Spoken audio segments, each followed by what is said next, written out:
Salve, salve galera, buenas, Rodrigo Ciríaco na área, diretamente aqui das dependências do Teatro Flávio Império. Hoje temos o nosso Casa Poeticast, nosso programa de arte, cultura, literatura, educação e, claro, poesia. A gente roda a vinheta e eu já apresento nossos convidados hoje.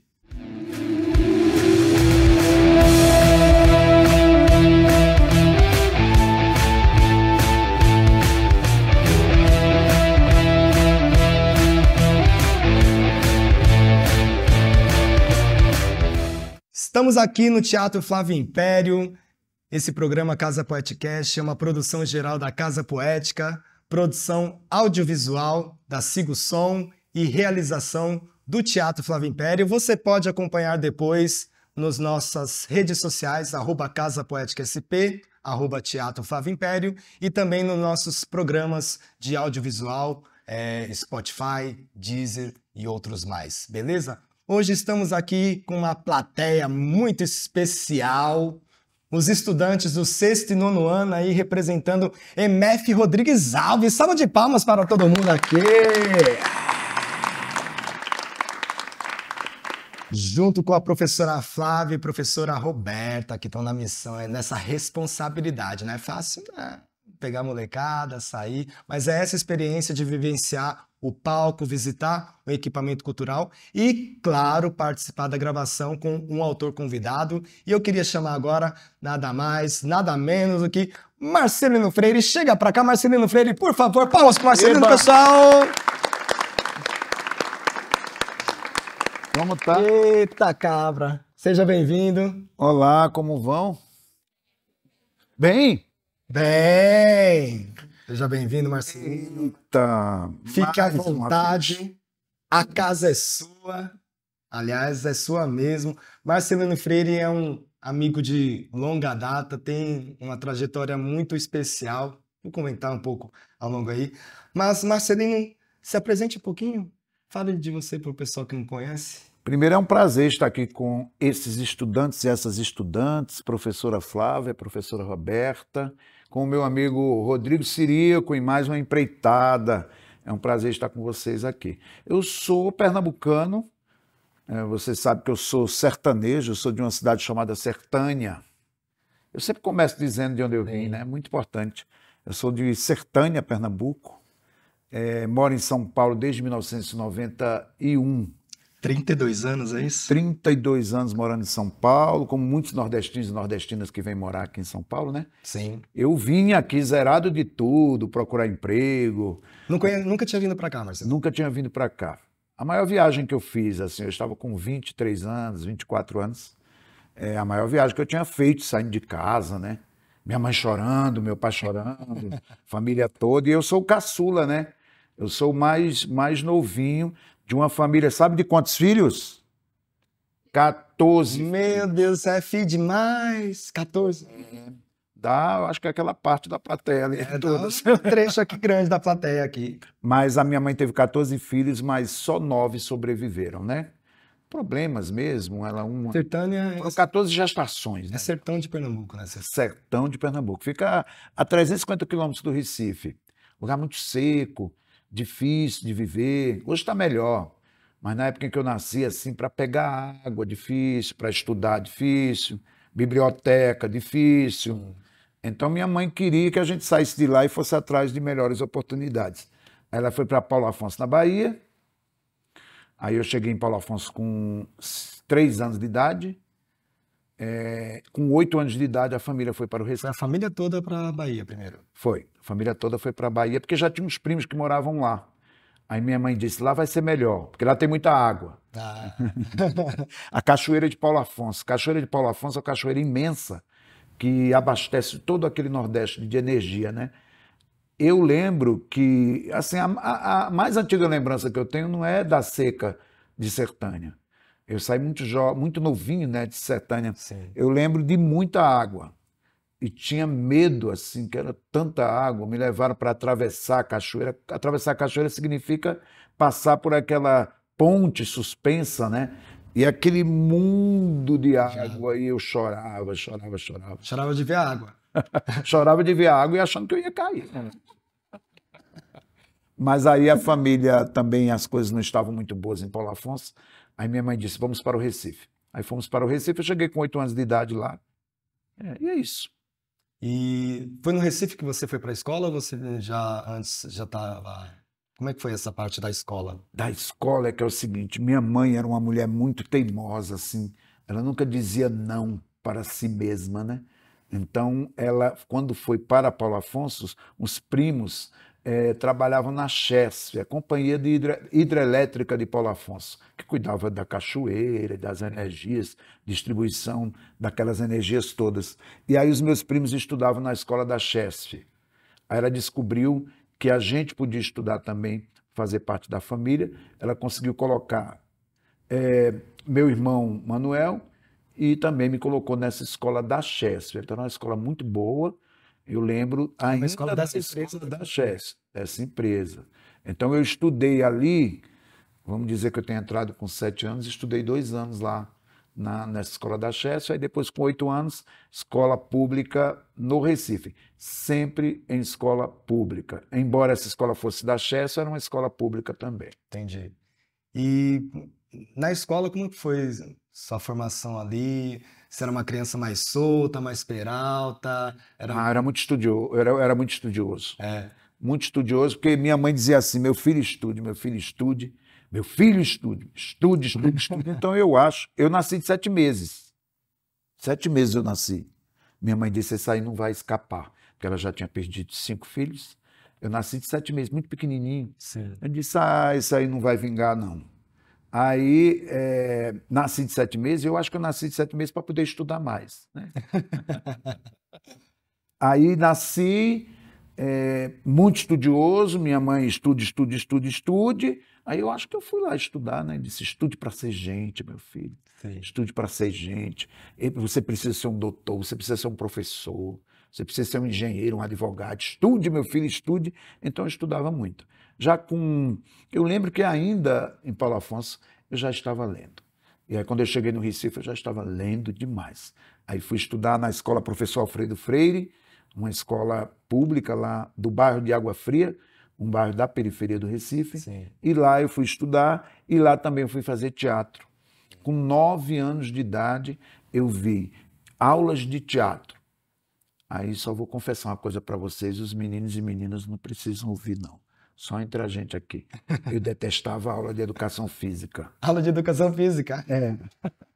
Eu fui fazer aula de teatro para fugir da aula de educação física. Entendi. Porque eu não sabia, eu passava mal na aula de educação física, eu ficava correndo na quadra, um sol quente do Recife. Sim. Eu Quadra descoberta. quadra descoberta. Meu Deus. Correr para ir para lugar nenhum, né? Porque eu fico correndo. Só fazendo aquele aquecimento. Só fazendo aquele aquecimento, jogo de bola zero, né? Eu sou um cara muito bom e muito generoso. Então, quando o adversário do outro time pedir a bola,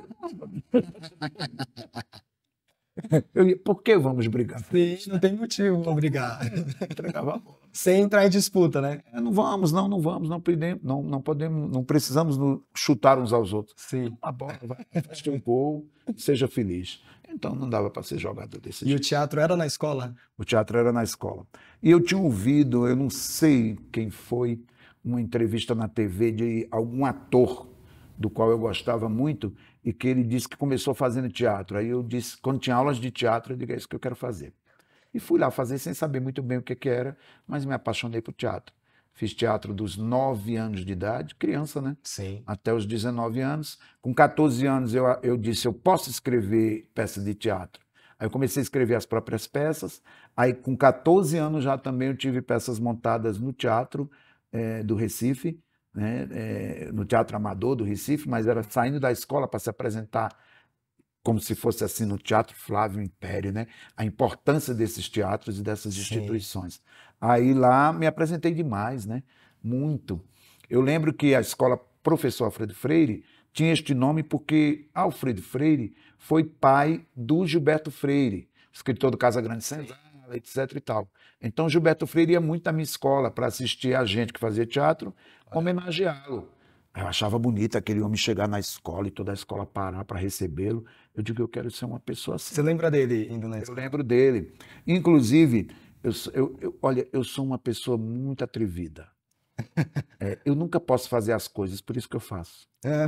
Eu acho que a minha mãe fez tudo que ela fez que ela não podia fazer. Sempre tinha um não, né? Sempre tem um. Aliás, Pô, a gente nasce recebendo não, né? sim. Acho que tem tudo diz não. Então você vai ficar com esse não. Eu vejo muita gente dizer assim: eu não tenho tempo, eu não tenho disposição. Diga o que você tem. Porque isso aí a gente já sabe, né? Sim. Já sabe que não tem tempo, já sabe que não tem dinheiro, a gente já sabe o que é que você tem. Então acho que minha mãe era um pouco isso e eu sou um pouco isso também.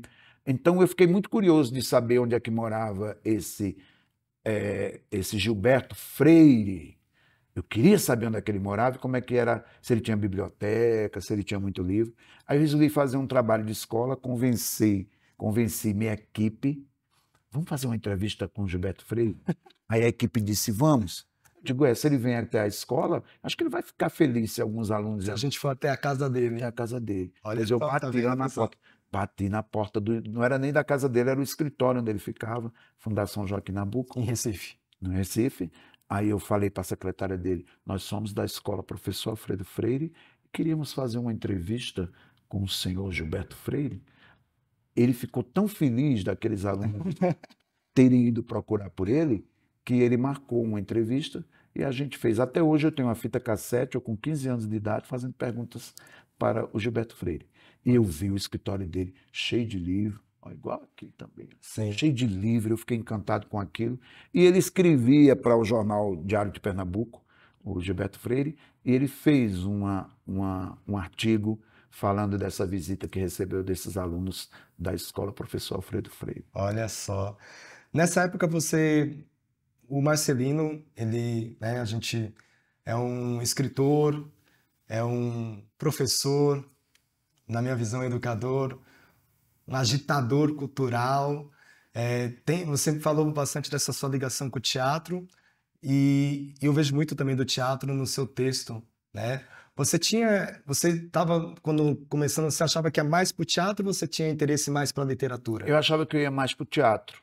Por que eu fui parar ali no teatro, né? Sim. Aí eu comecei a fazer teatro, adorava fazer. Eu adorava fazer os personagens. O primeiro personagem que eu fiz foi um espantalho, né? Aqueles bonecos que ficam na plantação espantando os passarinhos, né? Eu fiz o papel de um espantalho, eu lembro bem. Aí adorava fazer. Fiz muito papel de palhaço. Eu não estou falando papel de palhaço assim que, né?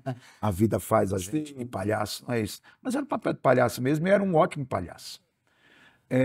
Mas aí, quando eu fui crescendo, eu fui descobrindo que eu tinha muito pudor para ser ator.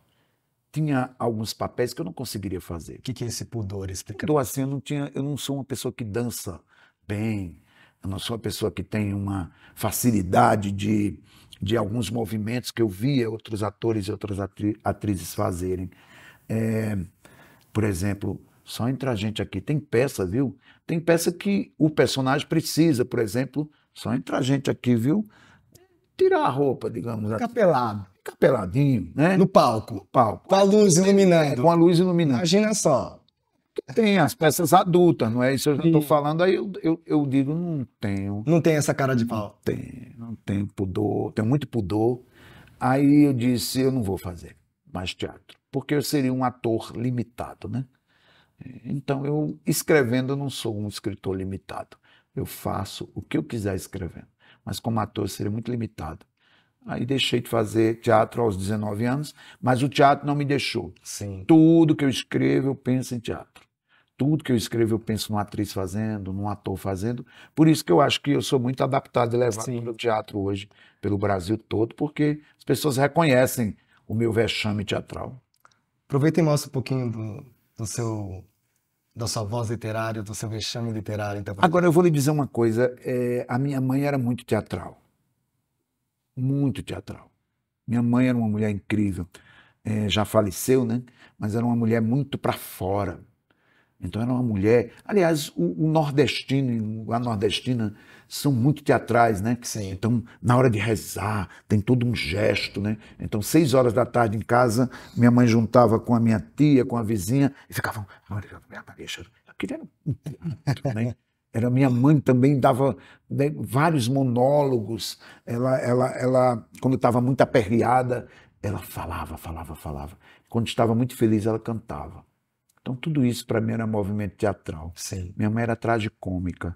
Então, muitos dos meus personagens bebem na fonte da minha mãe, na fonte da minha tia, né? Minha tia Totonha.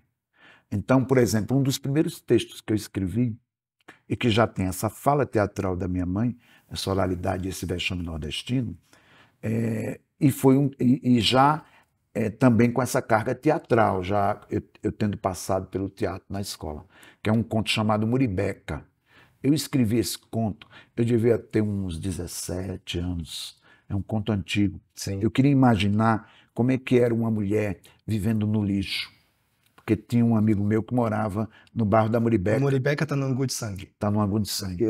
Está nesse livro aí. Aliás, é o conto que abre este livro. Angu de Sangue. Foi publicado aqui pela Ateliê Editorial. Esse foi o meu primeiro livro aqui Foi em seu São primeiro livro, né? Aqui em São Aqui em Paulo São foi o meu Paulo. primeiro livro. Tem uma brincadeira que os meninos e meninas aqui presentes vão gostar. Angu de Sangue, se você tirar a letra S e a letra E, fica Angu. De Angu. Angu de Angu. Então eu tenho muito sempre essa brincadeira de palavra dentro de palavra. Angu é um prato típico sertanejo, Sim. feito de milho, né? Então, quando eu cheguei em São Paulo, esse livro foi publicado em São Paulo já. Quando eu cheguei em São Paulo, eu trouxe o meu angu pernambucano, mas em contato com a cidade de São Paulo, virou um angu de sangue. Eita. Tem muita violência aqui. Coisa tem muita, forte, né? tem muita cidade, a questão urbana, Sim. a desigualdade social e tudo mais. E o Muribeca abre este livro porque Muribeca foi um dos primeiros contos que eu escrevi e que eu reconheci que eu tinha ali uma voz, um jeito de narrar, um jeito de dizer. Então, esse conto, a mulher diz assim no conto, e veja se não é teatro, veja se não é minha mãe. Ela diz assim, e Muribeca, só para explicar para vocês todos e todas que estão assistindo aí, ouvindo também, Muribeca é um bairro em que é um bairro de Pernambuco, de uma cidade chamada Jaboatão dos Guararapes, onde morou Miró da Muribeca. Cadê ele? Oh, Miró, ele tem tudo. Miró O bom tá desse aqui, programa é ó. que a gente fala já parece falou. desenho animado. Falou, a gente faz a inserção. Vocês sabem desenho animado, né? Miró da Muribeca. Desenho animado, quando aquele desenho animado, quando você vê que a pessoa puxa tudo de um bolso, né? Aqui, ó, está autografado para você, nosso saudoso amigo Miró da Muribeca. Para Rodrigo, amigo de bons tempos, 7 de setembro. Ele autografando para você aqui em São Paulo. Miró que nos deixou em julho do ano passado, grande poeta. Miró da Muribeca. Esse bairro era onde era depositado todo o lixo da cidade, né? Jaboatão, do Recife.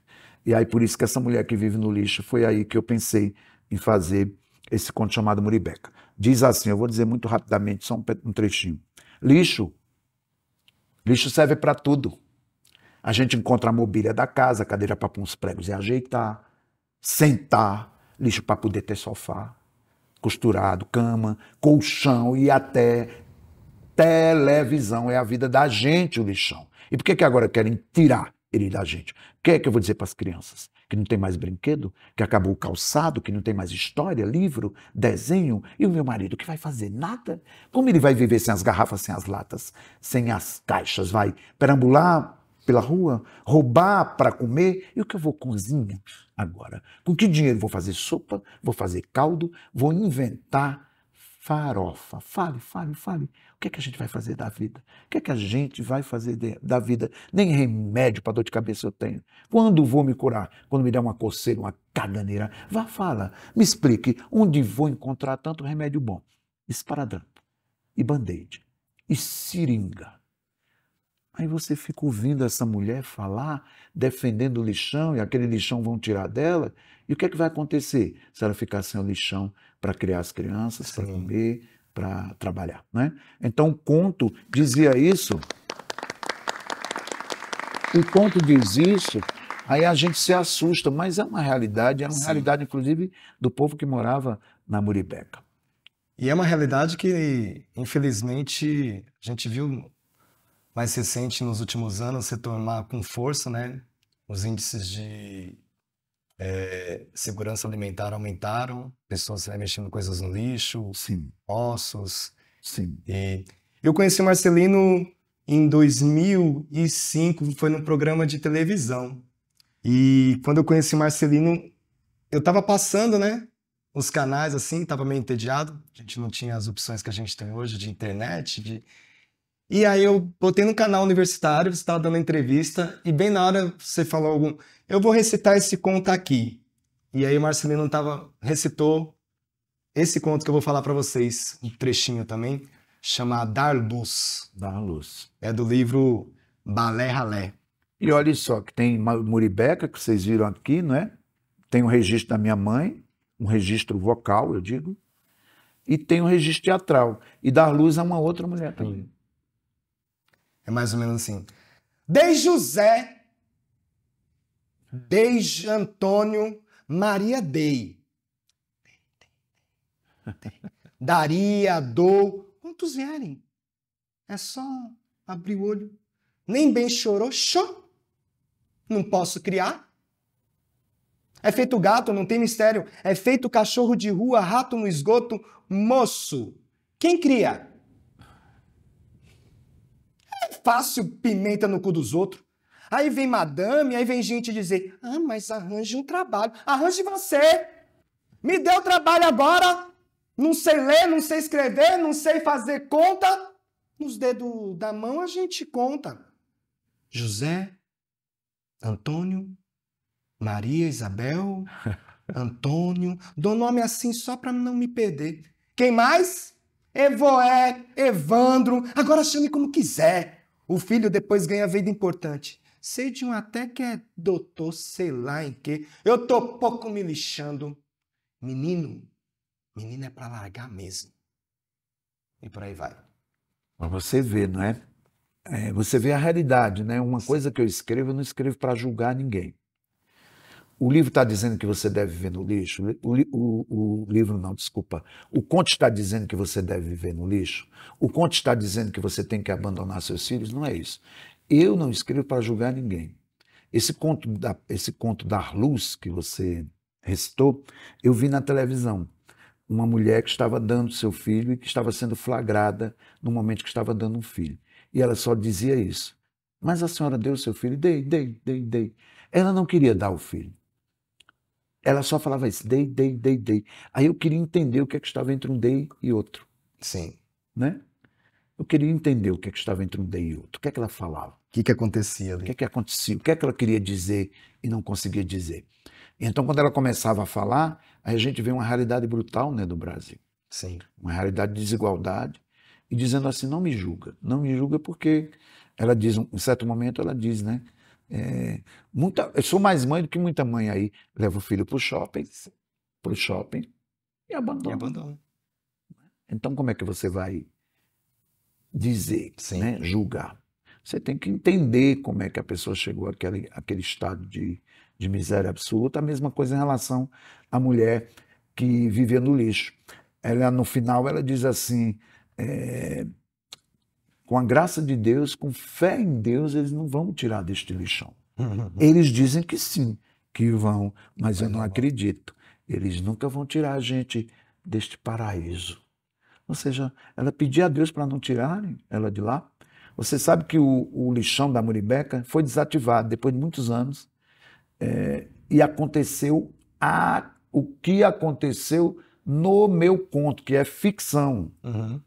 Aconteceu a mesma coisa. Estão desativando o lixão da Muribeca e a gente vai morar onde? Vai trabalhar como? Daqui eu tiro o sustento dos meus filhos. Então, é uma realidade absurda, né? Bom, gente, estamos aqui no Teatro Flávio Império, Casa Poetcast, com a MF Rodrigues Alves, e a gente tem também uma galerinha que vai fazer uma intervenção e perguntas aqui com a gente. Eu vou chamar... Cadê? A Mariana. Mônica, ajuda aqui. Salva de palmas para Mariana, pessoal! Enquanto a gente só posiciona o mic aqui para Mariana. Mônica Alves aqui na produção geral. Um aplauso para Mônica. Aplauso para Mônica. Vem cá, Mari, chega para cá. Deixa eu ajeitar aqui. Eu sou baixinha. A gente ajeita, calma. Mariana, qual o seu nome completo, Mariana? Mariana Pedretti Valdez. Ó, agora eu acho que eu abaixei demais. Deixa eu ver. Tá bom aqui? Mas, Um pouquinho Aqui? mais para baixo. Pronto. Você tem quantos anos, Mari? 12. 12. Você mora em qual bairro? Parada inglesa? Parada inglesa. Não sei nenhuma vida irmã, mas tá tudo bem. Tudo bem. Quando eu tinha sua idade também, eu não sabia muito o nome do meu bairro. O que você vai ler pra gente, Mari? É um poema da Mari Pinório, do livro Saraivadas. Deixa eu pegar aqui, vamos desmarcar a página, só mostrar aqui. Tá marcado aqui? Então, o poema do Mari Pinório. É daqui da Quebrada, inclusive. Zona Leste, Ermelino. Vai lá ler pra gente, então. Que toda mina escute e internalize a mania dessa sociedade de tudo romantizar. Na moral deveria ser um crime o ciclo vicioso de autoculpar. Do dedo podre, as cobranças de relações impedem que você voe, respeite seu tempo. Deixe esvair o embrutecimento, tudo bem ter a alma armada. Filtra e separa. Tem gente que vale a pena sem precisar amarras, sem precisar forçar a cena, sem precisar forçar a barra. Ninguém precisa de proteções romantizadas, falsárias necessárias, que frustram com a intenção de nos deixar fragilizadas. No genuíno que não vem no pacote, do que não foi inculado. Quando construído, perceba o quanto tudo foi equivocado. Liberte-se, resgaste. Depois de um tempo, você se entende e internamente tem menos embates. Acabou. Aê! Muito bom. Obrigado, Mari. Parabéns. Aqui. Não deixa no vácuo, não. Isso, parabéns. A Mari lê bem, né? Já Exatamente. interpreta, não é? Você sabe, Mari, que eu fazia teatro exatamente para... E o teatro me ajudou a ler bem e a interpretar. E a me comunicar também. Eu poderia ser um menino muito tímido, mas o teatro me ajudou a ser expansivo, a me comunicar. E estou vendo a menina de 12 anos já mandando Né? bem assim. E a coragem, né? E a coragem. Eu também, quando eu tinha essa idade, eu era muito travado. Eu fui fazer teatro na escola também porque eu queria me soltar um pouco mais. Eu era muito tímido, muito fechado. E o teatro teve uma importância também na minha vida dessa... Uma que eu gostava muito desse ambiente do palco. Eu achava uma coisa muito encantadora mesmo, né? Me transformar, eu me sentia em outra pessoa. É. E também essa coisa de poder falar para as pessoas, aprender alguns jogos, alguns exercícios, ajudavam bastante. Amor, você puxou, mas eu queria o microfone para fazer a pergunta, aproveitar. Quem vai fazer a nossa primeira pergunta? Pode ser você? Então chega para cá, aproveitando, uma salva de palmas para a Amanda, por favor, pessoal. E aqui a Amanda também. Isso. Deixa aqui, gente. Prontinho. Oi, Amanda. Deixa eu... Amanda, qual é o seu nome completo? Amanda Caroline Silva Nunes de Oliveira. É, pra gente se apresentar mesmo. Você tá em qual ano, Amanda? Tô no 9º. Tá no 9º? E você também é da parada inglesa? Sou de Santana, tudo bem. Faça a pergunta pro Marcelino aí. Você falou bastante de teatro, né? E que você começou a fazer aula de teatro quando era bem novo, só que depois você se viu como um ator que seria limitado, porque você não conseguia fazer certas cenas, certos gestos. E eu queria te perguntar como é que foi dentro da sua mente entender isso? Foi difícil para você entender que não era a sua área, vamos dizer assim, atuar? Foi o seguinte, quando eu descobri isso, eu de alguma forma me aliviei um pouco no sentido de uma cobrança que eu teria, né? Se eu fosse fazer teatro do jeito que eu estava, tão limitado, tão me autocensurando, eu não seria um ator bom.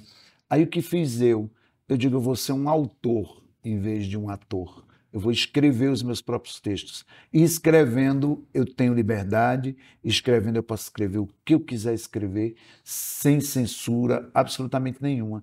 Aí é como se eu tivesse descoberto a minha verdadeira vocação, que era ilimitada, que era a escrita, né? Então isso me deixou de alguma forma mais relaxado e me fez com que eu me especializasse, né, lesse bastante, começasse a dizer, eu posso ser um escritor e quero ser esse escritor. Então foi algo que foi tranquilo. E esse sonho de ser ator, acabou voltando para o palco pelas peças de teatro baseadas nos meus textos. Eu tenho muitos atores e atrizes, agora mesmo está em cartaz uma peça de teatro com texto meu, então eu voltei ao palco indiretamente como autor, com muitos atores e atrizes realizando aquele sonho que eu não consegui realizar. Obrigado, Valeu, viu? Amanda, obrigado.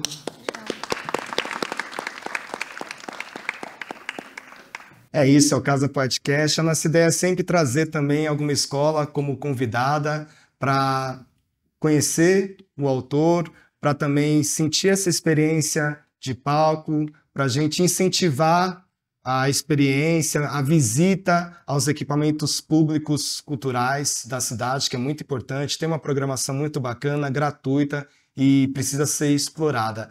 E falando desse incentivo, Marcelino, você é uma das pessoas... Muitas pessoas que eu conheço, que conhecem você, resumem em uma palavra, que é generosidade. Além, claro, do seu talento, mas você é uma pessoa muito generosa em vários sentidos.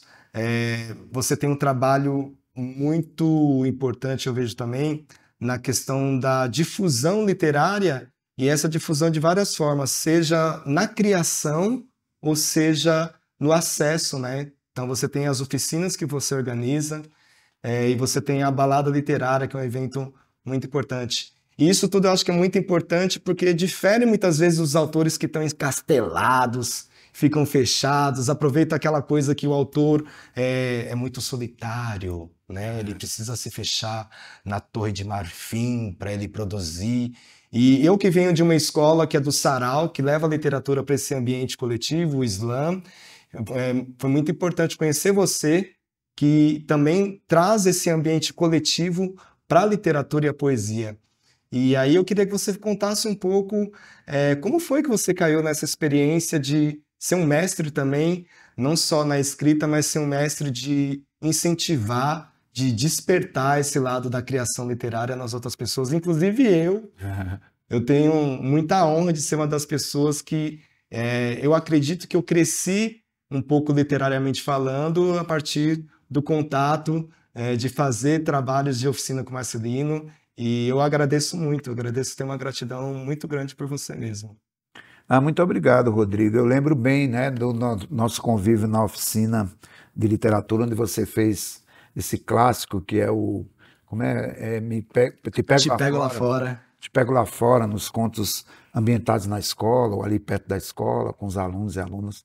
É um livro incrível. Eu queria voltar um pouquinho a uma coisa que você falou, que é eu ser um agitado cultural e como é que eu faço as coisas que eu faço. Volto a dizer, eu faço porque eu não posso fazer. Eu lembro, porque eu perguntei para minha mãe, como é que a senhora fez a mudança, que eram 9 filhos, de Paulo Afonso para o Recife? Eu ia perguntar isso. Como a senhora fez essa mudança? Ela disse, olha, meu filho, eu sou uma pessoa de muita palavra. As pessoas gostavam muito de mim. Então, quando eu cheguei em Paulo Afonso, eu fui comprar móveis novos numa loja lá em Paulo Afonso. Fiquei amiga do dono da loja. Descobri que ele ia com um caminhão vazio para o Recife, para pegar móveis no Recife, e o caminhão vinha cheio de móveis para Paulo Afonso, para ele poder vender esses móveis. Então, se o caminhão ia vazio, podia levar a minha mudança. E assim eu fiz a mudança da minha casa, porque conheci o dono da loja de imóveis que gostava de mim, sabia que eu era uma mulher muito correta, muito digna, muito honesta, muito determinada. De palavra. De palavra.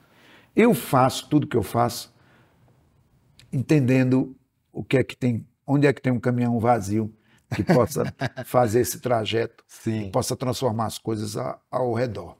Então, uma balada literária, que é este evento que reúne escritores nacionais e internacionais, artistas, por lá já passaram Caetano Veloso, Ney Matogrosso, Adriana Calcanhoto, você já teve diversas vezes, Paulo Lins, Mia Couto, muita gente, Conceição Evaristo, muita gente passou e passa pela balada literária, porque eu peço.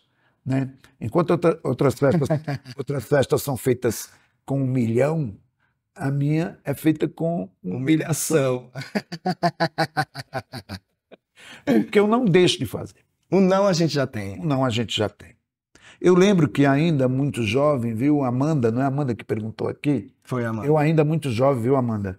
Eu fazendo teatro ainda, eu estava fazendo como ator, aí como autor de peças, aí depois eu digo, eu posso ser produtor. Mas como é que uma pessoa pode ser produtora sem dinheiro? Mas eu era. Não me Sim. pergunte. Aí teve uma hora que eu disse assim, eu quero que a minha peça de teatro vá para o Às vezes a gente precisa primeiro nomear, né? Eu vou ser produtor. Isso. Você não sabe como, Isso. não sabe de onde vai vir, mas se você está nomeando, já está estabelecendo o que vai acontecer. A vida é muito curta para ser pequena. Entende? A vida é muito curta para você ficar no lugar que você não quer, nas coisas que você não deseja. Sim. A gente pode, na idade de vocês, amados e amadas que aqui estão, a gente pode não saber o que de fato a gente vai se tornar, ou o que de fato a gente quer. Mas o que a gente não quer, a gente sabe. Sim. Porque, por exemplo, eu estudaria engenharia mecânica? Não, porque até hoje eu não sei dirigir. Eu seria educação física, já falei, que não daria. Eu sabia que era alguma coisa ligada à escrita, porque eu era bom em português, em escrita, em leitura. Eu, em casa, era muito respeitado pelas cartas que eu escrevia para a família. Chama Marcelino que ele é bom de escrever carta, bom de ler a Bíblia para o meu pai. Então, eu não era bom em outras coisas, mas na escrita eu era. Os meus irmãos já não eram tão bons na escrita. Cada um tem uma função na casa. Sim. Não é ninguém é superior a ninguém. Eu tenho até aquela brincadeira que eu falo sempre nas minhas oficinas e também nas minhas conversas. Desconfie de quem você julga que é menor. Menor, fulano é menor, olha, quer fazer teatro, então é músico, agora quer ser violonista, né? Eu quero ser engenheiro e olha só, está querendo ser escritor. Nunca julgue que ninguém é menor. Se você falar a palavra menor várias vezes, olha o que acontece. Menor, enorme, enorme, enorme, enorme. Enorme, enorme, enorme, enorme. É enorme quem você pensa que é menor. Sim. Então eu fui me tornando uma pessoa enorme dentro da minha casa, pelas possibilidades que eu trazia de conhecimento, de leitura e tudo mais. Essa é a parte do produtor que resolveu ir para o principal teatro da cidade levar uma peça que ele estava produzindo. Aí diziam assim para mim, mas você lá no Teatro de Santa Isabel, você da periferia de São Paulo, vai querer ir para o principal teatro da cidade? Ah, eles vão dizer não. Eu digo, eu não perguntei para eles, por que é que você está colocando não na boca dos outros se eu não fui lá perguntar? Sim. Não é? Então as pessoas já dizem, não vai lá que é não. Não, eu já tenho. O não, minha família tinha. O não, A seca trouxe. a seca trouxe, A ausência de água. a ausência de água, as dificuldades, tudo é não já. O não já existe. A vida é o não, né? Então eu tenho que transformar isso não. Então o que é que aconteceu? Isso também é ligado ao meu trabalho também como escritor e meu trabalho como coordenador de oficinas. O que eu falo nas oficinas é quase uma oficina motivacional, não sendo. Eu digo, tira o teu texto da gaveta, todo mundo pode escrever, todo mundo enxerga a vida, todo mundo tem coisas que só cada pessoa pode testemunhar. Quer fazer uma experiência? Professoras aqui presentes, peçam para os seus alunos fazerem uma lista de 10 coisas que só existem na infância deles e delas.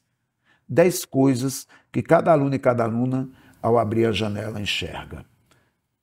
10 pessoas que cada aluno e cada aluna, 10 pessoas que amam. E me diga por que ama cada pessoa daquela. Se fizerem a lista, já estarão escrevendo. Por quê? Cada um tem uma infância, cada um tem uma janela, cada um tem os seus afetos. Se fizer uma lista, já vira poesia. Porque quando um aluno ou aluna disser o primeiro item da lista, eu não saberei qual é o segundo item. Eu não saberei qual é o terceiro. Porque a infância é de cada um e de cada um. É única. Então, quando a gente descobre que isso é repertório, aí a gente escreve. E escrever é colocar no papel aquilo que só eu sei, que só eu testemunho, que só eu sinto. Né? Sim. Então é um exercício simples. Por que a gente não sabe escrever? Quem disse que a gente não sabe escrever? né? Escrever da minha maneira, Sim. com a minha gramática, né? Ouvindo Marcelino dá vontade de escrever. Ou escrever. Aliás, Marcelino, você está fazendo oficinas atualmente, Marcelino? Nossa, eu estou correndo muito com oficinas online, né? Porque tem a oportunidade de várias pessoas fazerem De outros de lugares. outros lugares do Brasil e do mundo até, né? Tenho alunos brasileiros e brasileiras que moram fora do país e fazem online nessas plataformas. Mas tenho oficina, estou fazendo uma agora no Centro de Pesquisa do SESC, que é presencial, uma na Biblioteca São Paulo, também presencial. Viajei pelo Brasil todo. Eu conheço todas as capitais do Brasil, porque fui lá fazer oficinas. Então, E oficina, quem faz são as pessoas. Sim.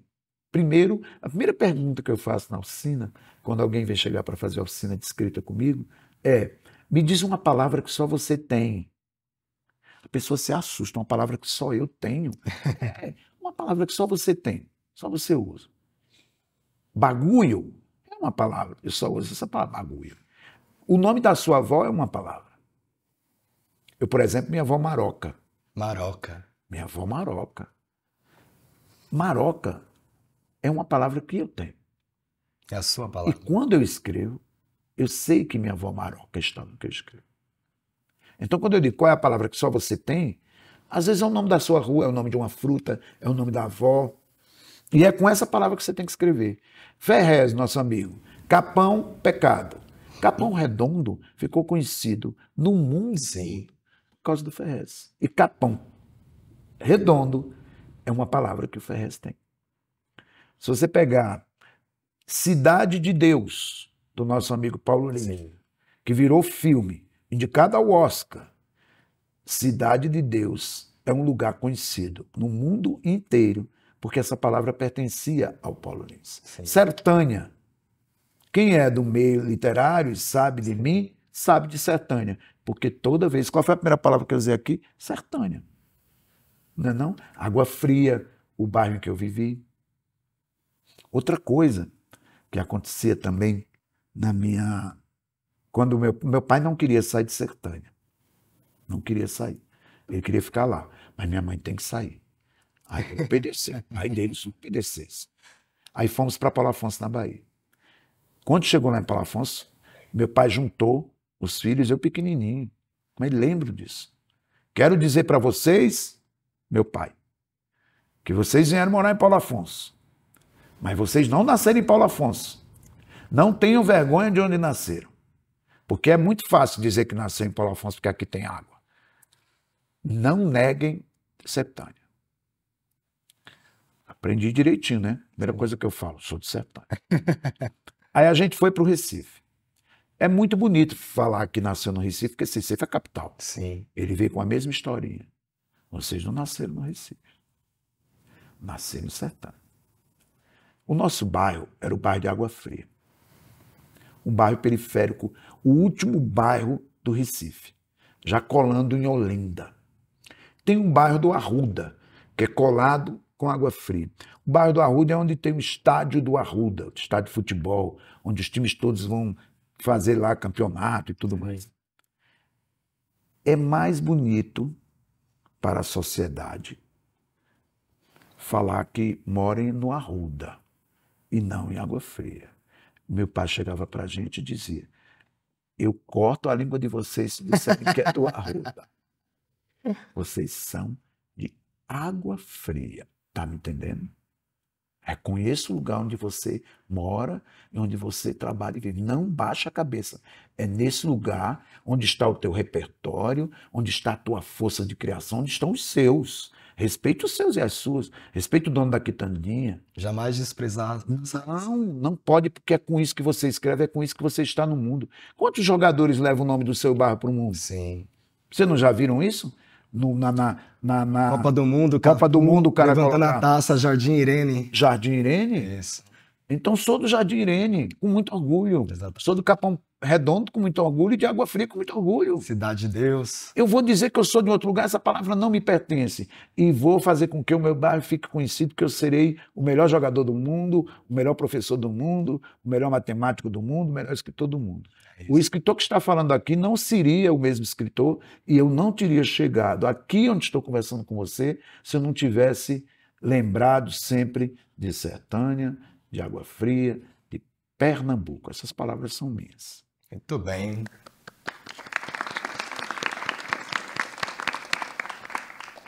Marcelino, eu quero fazer uma brincadeira aqui com você. Marcelino tem esse livro aqui, muito importante, chama Contos Negreiros.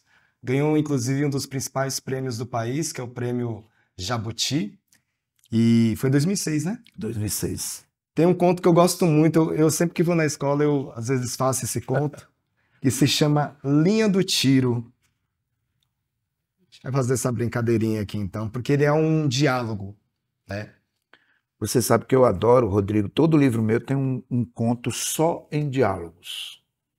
A gente pode até depois ver um do Angu de Sangue, que é só em diálogos, é um conto que só tem uma outra pessoa ou mais pessoas falando.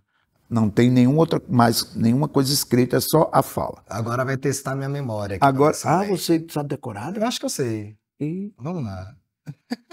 ao vivo, gente. Vamos lá. Deixa eu só explicar uma coisa. Linha do Tiro, olha só essa questão do bairro, né? Linha do Tiro é um bairro do Recife. Por que se chama Linha do Tiro? Que tinha A Linha do Tiro é um bairro? É um bairro do Eu Recife. não Linha sabia. do Tiro é um bairro do Recife. Por que é Linha do Tiro? Porque lá tinha uma coisa de treinamento militar para Sim. tiro, né? Pro exército. Para o exército. Por isso chama Linha do Tiro. E aí eu pegava muito ônibus Linha do Antigamente Tiro. eles chamavam de tiro de guerra. Tiro de guerra, Isso, exatamente. isso. Olha, a Mônica. Eita, abra aí muito bem. Ela não confiou na sua memória. Eu não acredito muito, não. E eu pegava muito ônibus Linha do Tiro. Então, Linha do Tiro é um ônibus também. Sim. É uma linha de ônibus. Então, você veja bem, Linha do Tiro, bairro. Linha do Tiro está na linha do tiro. Tá na mira. E Linha do Tiro é o ônibus que é a linha do tiro, indo para a linha do Sim. tiro, bairro, mas parava, eu disse, em Água Fria, e o ônibus continuava. Entendi. Então, por isso chama Linha do Tiro. Aí é dentro de um ônibus em que acontece o diálogo. Busão, hein? Busão. Não quero. Hã? Já disse que não quero. Não quer o quê? Chocolate. Chocolate? Você quer me vender chocolate, não é? Que chocolate, minha senhora? Bala chiclete. Não, porra. O senhor é Hare Krishna, não é? Quê? Da igreja Mãe Sem Cristo, essas coisas. Não. É cego. Cego? Tá com a ferida e quer comprar remédio. Pega, caralho. O quê? Isso aqui é um assalto, não tá vendo? Onde? Aqui dentro do ônibus. Por que você não faz alguma coisa? Eu? Chama a polícia. Mano, esse velho é doido. Quem é doida? Chapadão, passa logo a bolsa. Não falei? O dinheiro, o dinheiro. Não quero. Hã? Já disse que não quero. O quê? Chocolate. Chocolate? Você quer me vender chocolate, não é? Que chocolate, meu senhor? Bala chiclete. Não, porra. O senhor é Hare Krishna, não é? Hã? Da Mãe Sem Cristo, essas coisas. Da igreja Mãe Sem Cristo, essas coisas. Não, não. É cego. Cego? Tá com a ferida e quer comprar remédio. O quê? Isso aqui é um assalto, você não tá vendo? Onde? Aqui dentro do ônibus. E por que você não faz alguma coisa? Chama a polícia. Mano, esse velho é doido. Quem é doido? Vai, doidão, passa logo a bolsa. Não falei? Carteira. Não falei? O dinheiro, celular. Não, não quero. Hã? Já disse que não quero. O quê? Chocolate. Chocolate? Você quer me vender chocolate? Que chocolate, rapaz? Bala chiclete. Meu Deus do céu.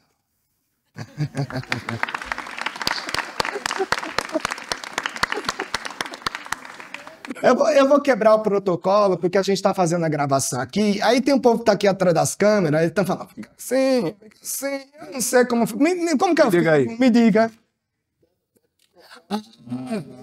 É que é o segundo programa só, gente. Aí o pessoal tá, eu falo alto, às vezes eu me.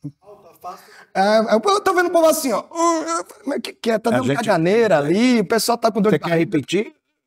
Quer repetir? Não, precisa. Foi, né? Não, acho que deu. Mas só não, é que aqui capta bem, né? Não pode ficar muito perto. É que ao vivo. É que ele quer falar que Teve uma hora que o Rodrigo grita, aí tem que afastar. Teve uma hora que me preocupou, porque você falou pra eu vir com a cadeira pra cá e eu mudei. Tá bem? Tá tudo? Não, mas é isso, viu, gente? O programa é gravado, isso a gente faz no quente, no ao vivo. Eles fazem. Tem que mostrar os bastidores. E tem que mostrar. Eu adorava quando eu assistia o video show, aquele programa antigo, eu não sei nem se a molecada sabe, né? Que passava naquela. Mas aí mostrava aqueles erros de gravação. Né? Era ótimo, assim, a gente vendo aqueles personagens. Mas o bom do podcast também, por exemplo, o podcast do nosso amado Ferrez, o Ferrez tem uma hora que diz assim, o Ferrez tem uma hora que diz, espera aí que eu vou ali no banheiro. Ele sai para ir ao banheiro e deixa o convidado sozinho. Só falando com o público. Né? Isso. É quebrar o protocolo, não tem essa frescura não, né? Tamo à vontade. Esse conto que a gente acabou de ler, O Linha do Tiro, ele vai muito em gramática de escola, né? Sim. Então tem alunos e alunas que chegam para mim e dizem, mas ela sabia que estava sendo assaltada. Deu uma de... Porque Deu um migué, né? O conto é uma velhinha, né? Sim. Ela deu uma de que não estava entendendo, ela estava entendendo. E disse, por que é que o conto não para de rodar, de circular? Eu digo sempre que em algum ônibus está acontecendo isso. Por isso que ele fica repetindo. Que legal. E eu gosto muito de não dar a solução do conto, né? Eu acho que fica na imaginação de quem lê. O conto ele traz essa potência, né? Ele não precisa ter um começo, não precisa de repente fechar numa solução, ele pode ser uma passagem de uma história. Você tem um conto, deixa eu ver, isso aqui você não vai lembrar, mas também eu adoro fazer. Esse aqui não é no ônibus, é na rua. Vou ler um trechinho aqui, você lembra dele? Como é que chama mesmo? Caso da Menina. Não sei, eu lembro dele. Ele é assim, ó. Eu não lembro de cor. É só diálogo também. Aliás, gente, vocês que circulam, estão com o ouvido sempre à escuta, um ótimo exercício para escrever, além de poemas, além de histórias, é escrever diálogos. Né? Pegam diálogos da casa, aqueles diálogos, de repente, que vocês acham que são engraçados, ou que chamam a atenção por algum motivo, alguém que você vê sempre conversando. Tenta transcrever aquele diálogo. É um exercício bem bacana, assim. Professoras aqui presentes e que estão nos assistindo, um exercício legal de fazer é colocar a dupla de alunos, alunas ou alunos, aluna. Assim, a primeira, coloca a primeira frase do diálogo. Invente qualquer coisa. Um texto começa em movimento. Por exemplo, ali Não quero. Não quero. O quê? Já disse que não quero. Significa que... Fala não quero, já pede o quê, né? Não quer o quê? Aí você faz o seguinte exercício. Começa uma fala, do tipo, que dia é hoje?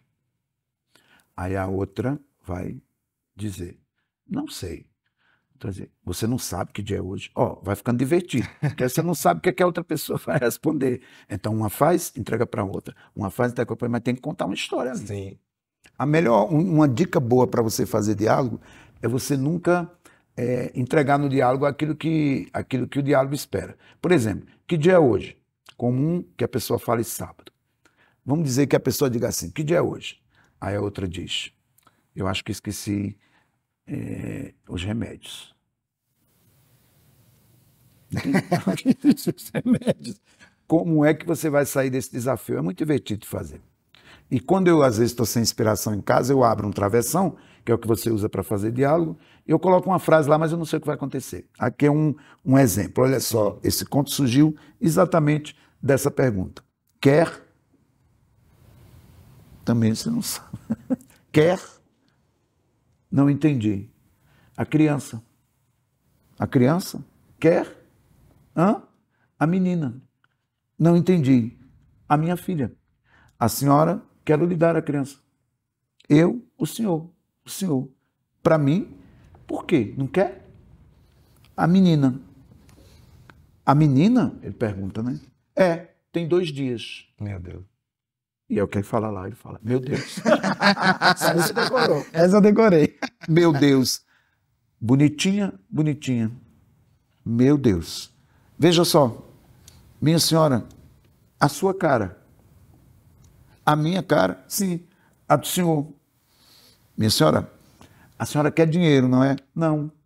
R$1 para o leite? Não. R$5? Não. Quero que o senhor leve ela para casa. Por onde o senhor está indo agora? Eu estava indo para o trabalho. Ótimo. Leve ela para o trabalho. Para o escritório. Como? O senhor é casado? Não. O pessoal faz uma vaquinha. Vaquinha? Meu Deus, olha só. Ela está rindo. Rindo? Veja que belezinha. Ora, ria um pouco. O quê? Ria. Quero ver se o senhor também tem covinha. Covinha? Cova. cova. Ela pode morrer se o senhor não levar ela embora. Como é que é? Morrer. Meu Deus do céu, não acredito. Nasceu para morrer. Não, isso só pode ser palhaçada. Leve a menina. Não, tome a menina. A senhora está biruta. A menina precisa comer. Tadinha. Já disse, dou dinheiro. Não quero. R$10. Não vendo. Minha senhora, jogue ela no lixo. Nossa. O quê? Faça isso, joga ela no lixo. No lixo? No bueiro. Bueiro? Vou chamar a polícia. A senhora é louca. O senhor é que é louco. Eu, louco. Estou oferecendo e o senhor não quer. Como é que é? Eu que devo chamar a polícia. Essa não. O senhor está abandonando a minha filha. Abandonando a Angélica. Angélica foi o nome que dei para ela. E o pai dela? O pai queria Xuxa. O pai, Xuxa, ela tem até uma marquinha na perna. Marquinha na perna esquerda. A Angélica é na direita, não é? Sei lá, minha senhora. O senhor não conhece a Angélica? Não, minha senhora, eu não conheço a Angélica. Então o senhor não gosta de criança. Não, não gosto. O senhor não tem coração. Não, não tenho. Eu sabia. Como sabia? Pode ir. Então pode ir. O quê? Agora quer que eu deixe a sua filha em paz, eu e ela. Não acredito, não pode ser. Meu senhor, vai embora. Não vê que ela está chorando? Chorando. O senhor está assustando a minha filha. O senhor está assustando a Angélica. Eu vou chamar a polícia. O quê? Ela diz, né? Vou chamar a polícia. Aí ele, o quê? Saia, saia. A senhora é louca, louca. Socorro, calma, vai embora. Eu não fiz nada. Fez sim. Eu fazer isso com a pobrezinha? Observem que eu fui de um quer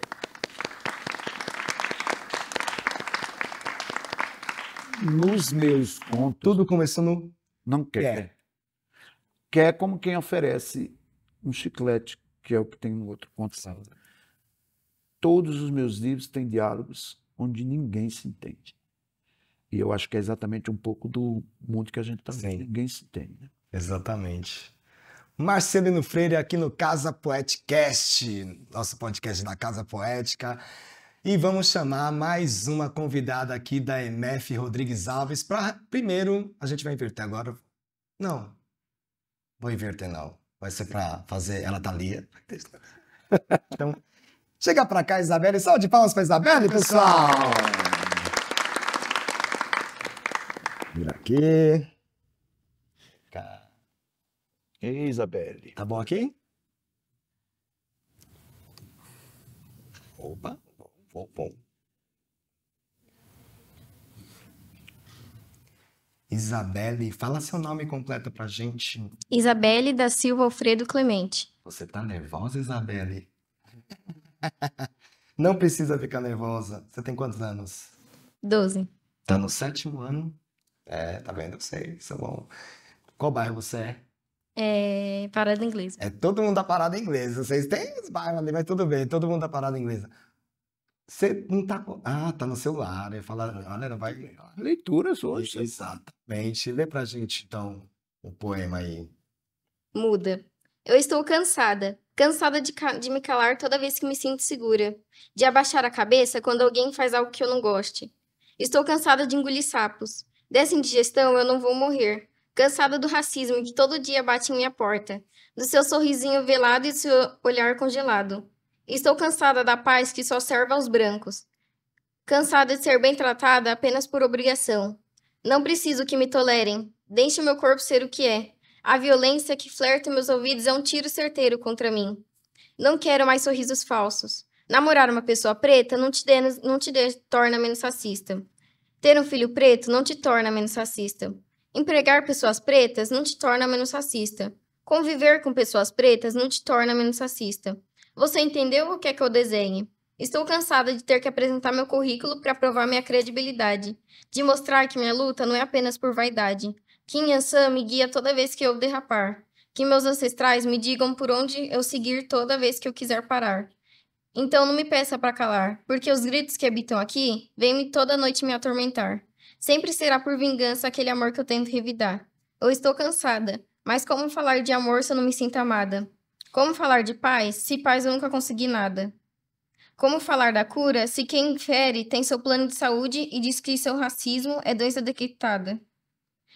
Para pobre, todo ato de legítima defesa é violência. Para os bem-sucedidos, legítima defesa é aplausos em sua fachada. Por toda a luta. Por todas as mortes que eu não vou ficar calada. Maravilha! Obrigado, Isabelle. Parabéns! Valeu, obrigado. Isabelle tem uma voz boa, né? Não é? Voz potente, né? Aliás, olha, professoras aqui. Parabéns por essa Rodrigues Alves bem representada aqui, muito bem. E agora a nossa colega também para fazer uma pergunta. Vem para cá, Valquíria, por favor. Deixa eu ver. Eu acho que eu preciso aumentar só um pouquinho. Aí. Valquíria, qual é o seu nome completo? Valquíria Assunção de Santana. E você tá em qual ano? Eu tô no 7º. Tá parada inglesa também? Sim. Faça essa pergunta pro Marcelino. Eu queria saber qual é a sua maior inspiração na sua área de trabalho, em quem você mais se inspira. Olha só, essa pergunta estava aqui. Obrigado, Muito Valquíria. bem, muito obrigado, Valquíria. Olha só, eu gosto muito de escutar. Então, todas as minhas inspirações vêm da rua. Eu escrevo também para dar vida às pessoas que já me deixaram. Então, eu lembro muito de algumas frases da minha mãe. Algumas frases dela começaram meus contos. Frase de uma tia começou meu conto, de um tio, do meu pai, né? Então, eu sou muito da oralidade. No Nordeste, a oralidade, aquilo que se fala, aquilo que se canta, né? Aquilo que se improvisa, tudo vem de uma fala nordestina, né? Uma maneira de se tornar público, de publicar um texto, é falando este texto. Você vê muito isso nos slams, você vê muito isso nos rappers, e você vê também nos repentistas nordestinos. Então, eu sou muito dessa fala, a partir da fala que eu escuto. Obrigado, viu? Obrigado, Isabelle. Gente, estamos aqui para chegar nos finalmente. Cadê o Eu queria agradecer imensamente ao Teatro Flávio Império, aqui representado pelo Edson, também representado pelo Rodrigo, ali na parte do som, pelo Ricardo na iluminação, eles que ajudam a construir tudo isso aqui, esse microfone, o som que a gente ouve da caixa, essas luzes, tem sempre um porquê, é uma construção. Então eu queria agradecer, uma salva de palmas para os rapazes.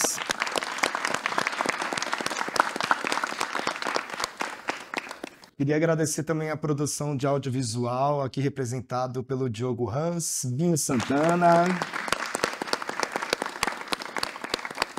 Queria agradecer a Casa Poética, representada aqui também pela Mônica Alves.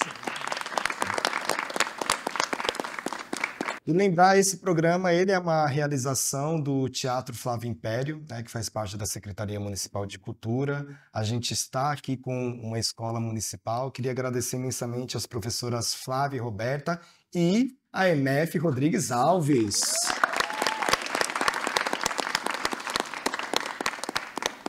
E Marcelino, para fechar, a gente, quando esse programa passar, vai ser no mês de junho, mas a gente está muito próximo do Dia das Mães. E você falou da palavra que é nossa, sertânia, essa palavra, mas uma palavra muito forte em você é mãe. Não há dúvida. Não tem. E aí eu queria que você falasse um pouco da importância da sua mãe para você nessa formação. Você falou de diferentes formas, na verdade, né? Diferentes maneiras, mas queria só que você fechasse falando desse tema que a gente está numa data tão próxima. É uma coisa que é muito cara, inclusive quando a gente pensa na periferia, né? A gente vê que a gente tem índices muito altos de filhos que não são registrados pelos pais, mas a gente vê que ali sempre tem a mãe, ou tem a avó, tem a tia, que é aquela que pega aquela responsabilidade, abraça e leva, né? Queria que você falasse um pouco da sua palavra mãe. Você sabe que eu tenho uma frase recente que eu escrevi. eu ando sonhando muito com a minha mãe. Ela já faleceu, né? A minha frase é: eu ando sonhando muito com minha mãe. Sou eu quem pede para ela voltar no outro dia. Eu sonho e peço: você vai voltar amanhã? Porque até hoje eu ainda converso com ela. E imagine quando ela estava viva, era que eu conversava e colhi muito essa fala, essa afirmação, essa honestidade, né? Essa mulher que criou 9 filhos, perdeu 5, né? Que saiu do sertão de Pernambuco sozinha e dizia: o caminho só vai para frente. E queria que a gente estudasse, né? E aí leva a gente para Paulo Afonso, vai para o Recife, numa dificuldade. Imagine 9 filhos para estudar, calçar, comer, né? Se vestir. Então era uma vida muito difícil, mas que ela criava com muita determinação, com muita honestidade, com muita vontade, com muita garra. Então eu herdei da minha mãe tudo isso. E também carrego essa palavra, né? Essa palavra que eu carrego, que me trouxe aqui, né? A literatura que eu faço conversa com ela. É uma conversa permanente. Volto a dizer, até hoje, essa conversa se mantém, né? Ela faleceu em 2010, mas a conversa se mantém. Porque é uma força da natureza. É algo que a gente não perde. E toda a minha palavra vem dela. Eu compactuo, grito, choro, rio com a minha mãe. Tenho meu pai também, um homem digno, um homem incrível, e que também eu converso muito com o silêncio do meu pai. Meu pai era um homem muito silencioso. Ele falava silenciosamente, mas eu conversava com o silêncio dele. E a minha mãe era uma mulher para fora. Era uma mulher que tinha que despachar aquilo que sentia, aquilo que estava angustiando. Então essa fala vem para os meus personagens. Vê como os meus personagens falam pelos cotovelos. Sim. A alma dos meus personagens fala pelos cotovelos. A alma da minha mãe falava pelos cotovelos. Essa alma está em tudo que eu escrevo. É o que me trouxe até aqui. E com essa fala, fechamos o Casa Podcast. Uma salva de palmas para todos nós. Obrigado, muito obrigado.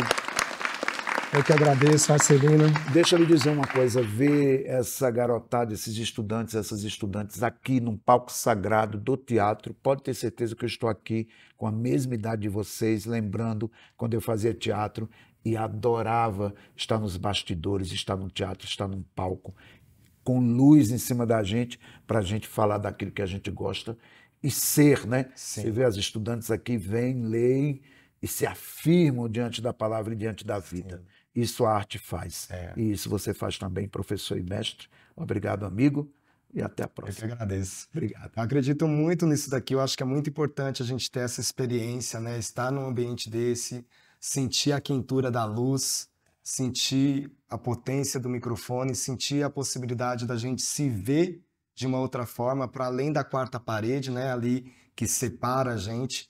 Então eu acredito muito nisso. Acompanhe a gente nas redes sociais, tem Marcelino Freire no Instagram, @Marcelino Freire, é isso? Marcelino Freire, escritor. Marcelino Freire, escritor no Instagram.